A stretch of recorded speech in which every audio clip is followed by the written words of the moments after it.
I feel like I'm living week to week and never seem to be able to save. How can I start to save some cash? Great question. So living week to week and struggling to save. Okay, well, first thing, it's good you asked this question because I've just finished doing a 5-day to quick cash program. By the way, we're doing the next one in a week's time. If you want to get access to it as well, let us know, and we'll actually happily give you a free pass to join us for the 5-day quick cash. So this is what I would do. I just basically go through the 5-day quick cash program.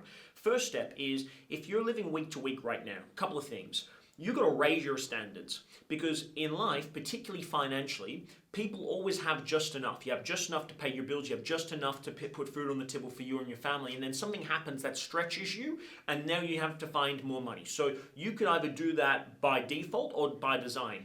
And so you've got to raise your standards, you've got to go to another level, and you've got to allow yourself to become now uncomfortable and start to stretch your goals and your outcomes. I'll give you a perfect example. We're in this beautiful home now. This is about 50% more in rent than my last house. And of course, it's always going to be a stretch when you're expending more money. But the reality is we wanted to have a better quality lifestyle. We live a couple hundred meters from the beach. We have an incredible home, 2 stories with a turret on the top. It's stunning. Well, just find a way to make it happen. Put yourself in an uncomfortable position and then you'll figure it out. We're never going to not pay our rent, right? So that would be one thing. Number 2 is, if you're living week to week, there's a function of income based on income earned and income paid, as in expenses. And one of the things my dad shared to me when I was growing up, he says, son, it's not about how much money you make, it's about how much money you keep. So money that's out of sight, out of mind is the best use. So what I would do for you is, number 1, I don't care how much you're making right now, I would get your employer, whoever's paying you, to take 10% off the top before it hits your account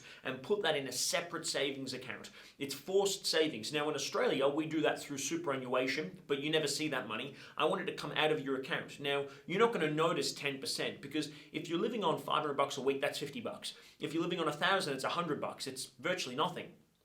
The point being is it's got to come out before you see it, so that can go into a separate account. And I'm not the first person to share this. Barefoot investors and others have talked about it. So that would be one thing I would do. Then when I've got that set up, and ideally it's an account that you don't have a card access to, it's an account that you can't access that easily. There's designed to be some friction in it, otherwise you'll just spend it. Then the next thing that I would do as part of that as well is I would look at where's my money going. We utilize an app, what's it called, Pocketbook? Download Pocketbook. It's free, providing that you share it with somebody else, it's a great app. We use it, and it'll actually it'll order all of your accounts and your spending, and it'll actually show you where you're at. And then from there, I would encourage you, and by the way, we do this in the 5-day quick cash program, and it is a paid program, but because this is the first Wild Wednesday we're doing, if you want, check us a post below, I'll give you access to it. It starts on Monday again. We have what's called the SSN framework, which is stop, substitute, negotiate.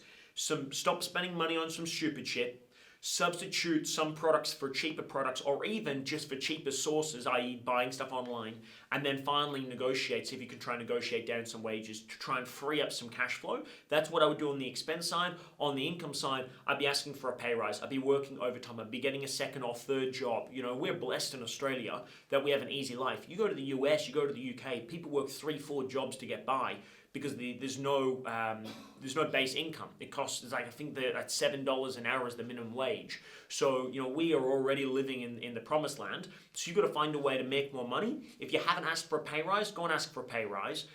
Go out there and put yourself in a position to make yourself feel uncomfortable and start actually making some more money. And if you're in a job that's not paying you enough, quit and go and get a real job and start making some extra cash. Because living week to week can be a circumstance, but living week to week ultimately is a choice. And you're choosing to continue to live week to week unless you do something dramatically different. So hopefully there's plenty of good stuff in there as a starting point, but circle back to us and let us know when you implement that stuff, how much money you save, and start getting excited about that process.